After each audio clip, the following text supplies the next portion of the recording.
Hello friends, ಇವತ್ತು ಹಬ್ಬಕ್ಕೆ ನಾನು ವಿಶೇಷವಾಗಿ ಕೋಡ್ಬಳೆ ಮಾಡ್ತಾಯಿದ್ದೇನೆ. ಅದಕ್ಕೆ ಮೊದಲನೇದಾಗಿ ಒಂದು ಬಾಣಲಿಗೆ 4 ಕಪ್ಪಷ್ಟು ಅಕ್ಕಿ ಹಿಟ್ಟನ್ನು ಹಾಕ್ಕೊಳ್ತಾ ಇದ್ದೇನೆ. ಈಗ 2 ಕಪ್ ಆಯಿತು. ಸೊ ಈ 250 ml ಕಪ್ಪಲ್ಲಿ 4 ಕಪ್ 3 ಕಪ್ ಆಯಿತು. ಈ 4 ಕಪ್ಪು ಅಕ್ಕಿ ಹಿಟ್ಟನ್ನು ಹಾಕಿ ಅದನ್ನು ಹುರ್ಕೋಬೇಕು ಚೆನ್ನಾಗಿ. ಎಷ್ಟು ಚೆನ್ನಾಗಿ ಹುರಿತೀವೋ ಅಷ್ಟು ಚೆನ್ನಾಗಾಗುತ್ತೆ. ಸೊ 4 ಕಪ್ಪು ಮೆಜರ್ಮೆಂಟ್ ಅಕ್ಕಿ ಹಿಟ್ಟಿಗೆ 2 ಕಪ್ಪಷ್ಟು ಚಿರೋಟಿ ರವೆ, ಮೀಡಿಯಮ್ ರವೆ ಅಲ್ಲ, ಚಿರೋಟಿ ರವೆ ಹಾಕ್ಕೊಳ್ಬೇಕು. 2 ಕಪ್ಪಷ್ಟು ಚಿರೋಟಿ ರವೆ ಹಾಕ್ಕೋಬೇಕು. 2 ಕಪ್ಪು ಅಕ್ಕಿ ಹಿಟ್ಟಿಗೆ 2 ಟೀ ಸ್ಪೂನು ಅಳತೆಯಲ್ಲಿ, ಅಂದರೆ ಒಟ್ಟು 4 ಟೀ ಸ್ಪೂನಷ್ಟು ಜೀರಿಗೆಯನ್ನು ಹಾಕ್ಕೊಳ್ಬೇಕು. ಇದು 3 ಟೀ ಸ್ಪೂನ್ ಆಯಿತು. ಈ ಥರ ಆಗಿ ರವೆ, ಹಿಟ್ಟು ಮತ್ತು ಜೀರಿಗೆಯನ್ನು ಹಾಕಿ ಅದನ್ನು ನಾವು ಸಣ್ಣ ಒಂದು ಹುರಿಯಲ್ಲಿ ಹುರ್ಕೋಬೇಕು ಚೆನ್ನಾಗಿ. ಸಣ್ಣ ಹುರಿಯಲ್ಲಿ ಫ್ಲೇಮಲ್ಲಿ ಅಕ್ಕಿ ಹಿಟ್ಟು ಹುರಿದಾದ ನಂತರ ಅದನ್ನು ಒಂದು ಪರಾತಕ್ಕೆ ಟ್ರಾನ್ಸ್ಫರ್ ಮಾಡ್ಕೋಬೇಕು. ಒಂದು ಕೋಣಿಗೆ ಅಥವಾ ಪರಾತಗೆ ಈ ಥರ ಅದನ್ನು ಟ್ರಾನ್ಸ್ಫರ್ ಮಾಡ್ಕೋಬೇಕು.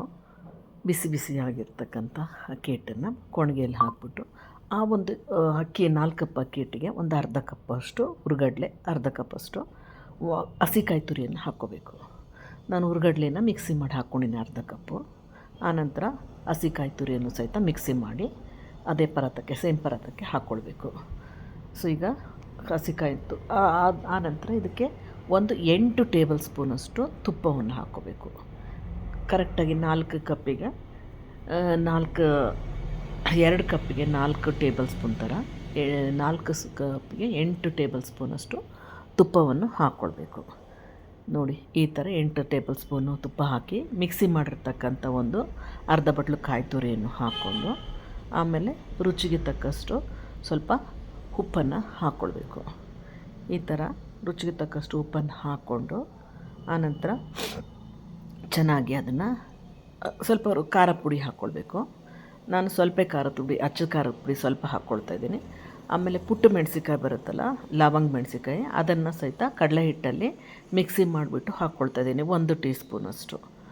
ಸೊ ಈಗ ಈ ಹದದಲ್ಲಿ ಕಲಿಸ್ಕೊಂಡಿದೆ. ಈಗ ನೋಡಿ, ಅದು ಈ ಥರ ಹಿಂಗೆ ಮುಟ್ಕಿ ಬರಬೇಕು. ಆಮೇಲೆ ಮತ್ತೆ ಹಿಂಗೆ ಹೊಡೆದ್ರೆ ಒಡ್ಕೋಬೇಕು, ಅದು ಓಪನ್ ಆಗಬೇಕು ಮುಟ್ಕಿ ತಕ್ಷಣ.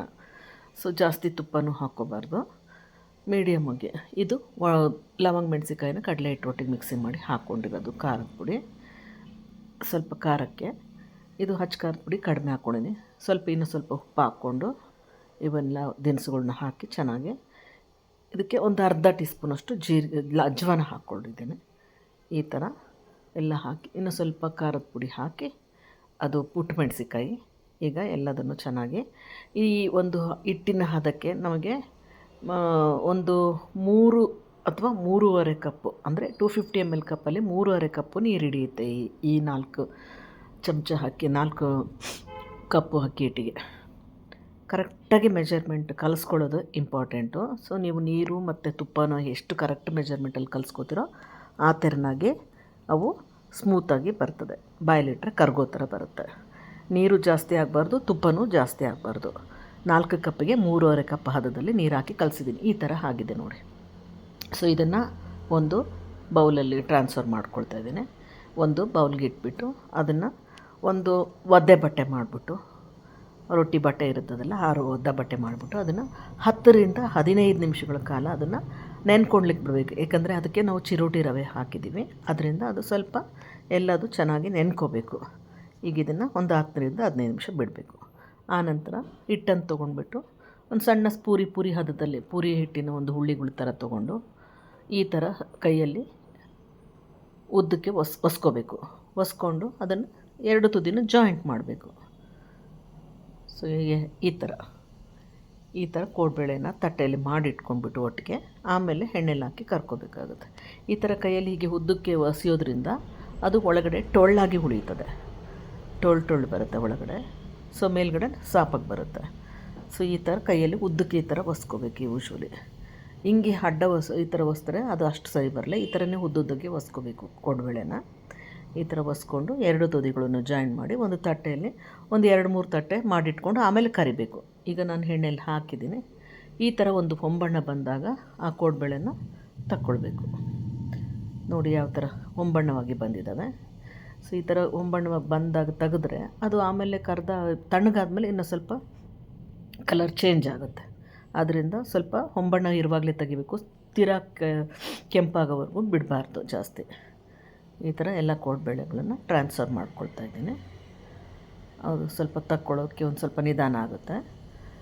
ಬಟ್ ಒಂದು ಸರಿಗೆ ಏನಿಲ್ಲ ಅಂದರೆ ಒಂದು 10-20 ಕೋಡ್ಬೇಳೆ ಹಾಕ್ಕೊಳ್ಬೋದು ಇದರಲ್ಲಿ ಚೆನ್ನಾಗಿ. ಎಲ್ಲ ಕೋಡ್ಬೇಳೆನ ಈಗ ಒಂದು ಪ್ಲೇಟಿಗೆ ಟ್ರಾನ್ಸ್ಫರ್ ಮಾಡ್ಕೊಂಡಿದ್ದೆ. ತುಂಬ ಕ್ರಿಸ್ಪಿ ಆಗಿರ್ತವೆ ಕೋಡ್ಬೇಳೆ. ಆ್ಯಕ್ಚುಲಿ ಒಂದು ತಟ್ಟೆಗೆ ಹಾಕಿದ್ರೂ ಇದು ಶಬ್ದ ಬರುತ್ತೆ ನೋಡಿ, ಆ ಥರ ತುಂಬ ಕ್ರಿಸ್ಪಿ ಆಗಿದೆ. ಈಗ ಮತ್ತೆ ಪುನಃ ಇನ್ನೊಂದು ರೌಂಡು ಕೋಡ್ಬೇಳೆಯನ್ನು ಹಾಕ್ಕೊಳ್ತಾ ಇದ್ದೇನೆ. ಬೇಗ ಹಾಕ್ಕೊಳ್ಬೇಕು. ಒಂದು ಬೇಯುವಷ್ಟು ಈ ಕಡೆ ನಾವು ಫಸ್ಟ್ ಹಾಕಿರೋದು ಬೆಂದೇ ಬಿಡ್ತದೆ. ಬೇಗ ಹಾಕಿಲ್ಲ ಅಂದರೆ 2 ಒಟ್ಟಿಗೆನಾದರೂ ಹಾಕ್ಕೊಳ್ಬೋದು ಬೇಕಿದ್ರೆ. ಬೇಗ ಫಾಸ್ಟಾಗಿ ಹಾಕ್ಕೊಳ್ಬೇಕು ಎಲ್ಲ ಕೋಡ್ಬೇಳೆನ. ಈ ಥರ ಎಲ್ಲ ಹಾಕಿದ್ದಾದಮೇಲೆ ಒಂದು ಉದ್ದನೆಯ ಕಡ್ಡಿ ತೊಗೊಂಡು, ಈ ಜಿಲೇಬಿ ಕಡ್ಡಿ ಅಂತ ಬರುತ್ತೆ, ಆ ಕಡ್ಡಿಯಲ್ಲಿ ಒಂದು ಸ್ವಲ್ಪ ಕಾಡಿಸ್ಕೋಬೇಕು, ತಳ ಹತ್ತದ ಇರೋ ಥರ ಒಂದು ಕಡ್ಡಿಯಲ್ಲಿ ಅದನ್ನು ಒಂದು ಸ್ವಲ್ಪ ಕಾಡಿಸ್ಕೊಂಡು ಆ ನಂತರ ಅದನ್ನು ನಾವು ಜಾಲರಿ ಇದರಿಂದ ಇದನ್ನು ಮಾಡ್ಕೋಬೋದು. ಫಸ್ಟಿಗೆ ಈಗ ಕಡ್ಡಿ ತೊಗೊಂಡು ಮೇಲೆ ಕೆಳಗೆ ಮಾಡ್ಕೋಬೇಕು ಎಲ್ಲ ಕೋಡ್ಬೇಳೆಗಳನ್ನು. ಸರಿಸ್ಬೇಕು, ಒಂದು ಸ್ವಲ್ಪ ಎಣ್ಣೆಗೆ ಬಾಣಲಿಗೆ ತಳ ಹಿಡಿದೇ ಇರೋ ಥರ ಸರಿಸಾಡಬೇಕು. ಈ ಥರ ಒಂದು ಕಡ್ಡಿಯಲ್ಲಿ ಈ ಥರ ಮಾಡಿಕೊಂಡ್ರೆ ಸಾಕಾಗುತ್ತೆ. ಈಗ ಕಡ್ಡಿಯನ್ನು ಬಿಟ್ಬಿಟ್ಟು ಒಂದು ಜಾಲರಿ ಸೌಟಿಂದ ಮೇಲೆ ಕೆಳಗೆ ಹಾಕ್ಕೊಳ್ಬೇಕು. ಸೊ ಎಲ್ಲ ಒಟ್ಟಿಗೆ ಚೆನ್ನಾಗಿ ಬೇಯಬೇಕಲ್ವ, ಹಾಗಾಗಿ ಅವನ್ನು ಒಂದು ಮೀಡಿಯಮ್ ಫ್ಲೇಮ್ ಇಟ್ಕೊಂಡು ಮೇಲೆ ಕೆಳಗೆ ಮಾಡ್ಕೋಬೇಕು. ಈಗ ಕೋಡ್ಬೇಳೆ ಈಗ ಇದು ಸಹಿತ ಆಗಿದೆ ನೋಡಿ. ಈಗ ಆಗಿರೋ ಕೋಡ್ಬೇಳೆ ನೋಡಿ, ಒಂದು ತಟ್ಟೆಗೆ ಶಬ್ದ ಬರುತ್ತೆ ನೋಡಿ, ಯಾವ ಥರ ತುಂಬ ಕ್ರಿಸ್ಪಿಯಾಗಿ ಒಳಗಡೆ ಟೊಳ್ಳಾಗಿ ಬಂದಿದೆ, ಚೆನ್ನಾಗಿ ಬಂದಿದೆ. ಸೊ ಎಷ್ಟು ಟೊಳ್ಳಾಗಿದೆ. ಈಗ ಇದು ಸಹಿತ ಹೊಂಬಣ್ಣವಾಗಿದೆ. ಇದನ್ನು ಸಹಿತ ಪುನಃ ಒಂದು ಪ್ಲೇಟಿಗೆ ಟ್ರಾನ್ಸ್ಫರ್ ಮಾಡ್ಕೊಳ್ತಿದ್ದೀನಿ. ಈ ಥರನಾಗಿ ನೀವು ಕೋಡ್ಬೇಳೆನ ಮನೇಲಿ ಒಮ್ಮೆ ಮಾಡಿಬಿಟ್ಟು ಟೇಸ್ಟ್ ಮಾಡಿ ನೋಡಿ, ಲೈಕ್ ಮಾಡಿ, ಶೇರ್ ಮಾಡಿ. Bye thank you.